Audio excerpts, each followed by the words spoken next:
Phil Donahue passed away on Sunday, a legendary daytime talk show host. And while his connections to pro wrestling, they don't go too deep, he did a pro wrestling show as part of an AWA show in the early 80s. But the show he is always going to be remembered for came in the height of the ring boy and steroid scandal in March of 1992. I'm sure many people that are listening to this have probably seen the episode. It's really great that you have the technology that so many of these types of things are preserved through video. But it was, I actually ended up rewatching this today, just kind of refreshing myself on it. And I mean, it was something else to see Vince McMahon in that position and just all the games that were going on at the time. This came after Tom Cole and Chris Lose, who were the two ring boys, had gone forward in the San Diego Union Tribune alleging allegations against Mel Phillips, of company executive, in Tom Cole's case, being propositioned by Terry Garvin, and also like inappropriate action by Pat Patterson. And it led to the three stepping down. Mel Phillips would never come back to the company, nor would Garvin, but Pat Patterson would. And this was it was largely, you were getting like the New York Post coverage through Phil Mushnick, and it was like a lot of tabloid like magazine style shows. Like you had your A Current Affairs or Geraldo that were covering this, and Phil Donahue did a whole hour on this show. And the key guests initially Vince McMahon was not doing, they didn't know what Vince McMahon's status was going to be. And I mean, they had your wrestlers in Bruno Sammartino and superstar Billy Graham on the panel. You had Dave Meltzer and John Arezzi as the two guests. And then Barry Orton, who had alleged that back in 1978, he had been in a car. This was outside of the WWF, between Terry Garvin and Pat Patterson, and that they were, making advances at him, making him feel very uncomfortable, and introducing like the notion. It's interesting to watch this in 1992 eyes, where they're looking at, well, what does this big tough pro wrestler have to be worried about some guy coming on to him, and introducing like what a power imbalance is in an industry like this, where somebody is the booker or someone that has power over you, and making that power imbalance something that can lead to power being abused. And if you watch this show, like, no one has to, look far today with all the obits on Phil Donahue of like what a seasoned pro this guy was. But I've seen lots of great television hosts and reporters that when they have to muddy their image by talking about professional wrestling, they just hold their nose up at it. That was not this guy took this very seriously. He had to play quarterback with a lot of giant personalities and keep them all in line, while also trying to take a very tricky story, explain it in basic terminology to your audience, while also working a live crowd, entertaining the viewer at home. This is still a television program that is done for entertainment, even when it's reporting on hard news. He just did as good a job, I think, as you could ask for a host.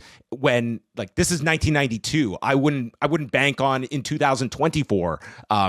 If we took whatever your Phil Donahue equivalent was today and applied him to oversee a panel that includes a Vince McMahon that had, like, this story has been told many times, but at this point, Tom Cole has secretly made a deal to go back to the WWF, and he's actually seated in the audience with Linda McMahon, with Miss Elizabeth, and he is there as this bullet in Vince McMahon's chamber, that the second Tom Cole's name is raised by a member of the panel to accuse Vince McMahon and bringing up the allegations by Tom Cole, bang, there goes Vince McMahon to be able to point to Tom Cole and discredit whoever brings his name up.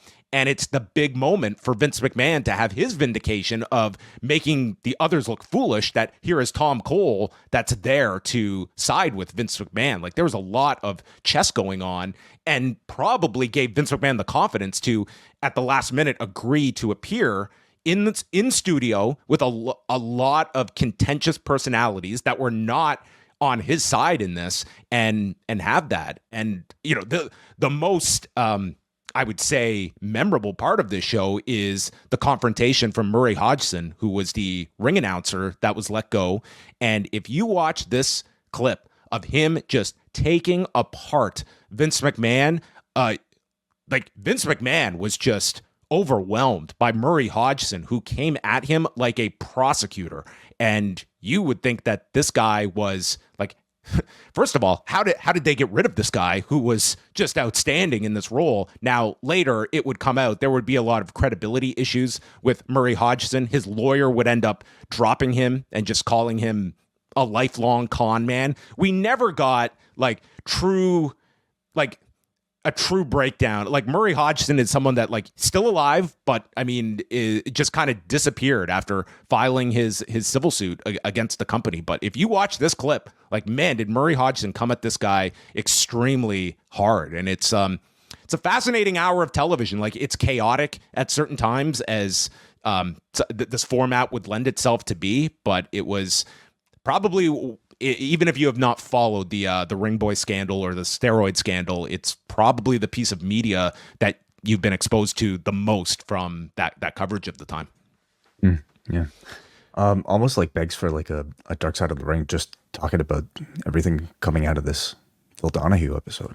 I mean, sadly, a lot of the key players, for instance, Tom Cole, are no longer alive, because there's a lot to be spoken about that scandal that some people have revisited in the wake of all of the allegations against Vince McMahon and Janelle Grant. But I think there's also a large part that know very little about the Ring Boy scandal. And even watching the Donahue show, it's presented as the Ring Boy scandal is the focus, but it's really more the steroids that get the attention. It's, Chris Zellner and David Bixenspan did a really great breakdown of this story. And one of the things was that their takeaway, and I don't disagree, was especially in 1992, stuff like steroids, easier to easy fodder for people to have. It's very uncomfortable to talk about, underage kids being taken advantage of, people being, the allegations of that, very uncomfortable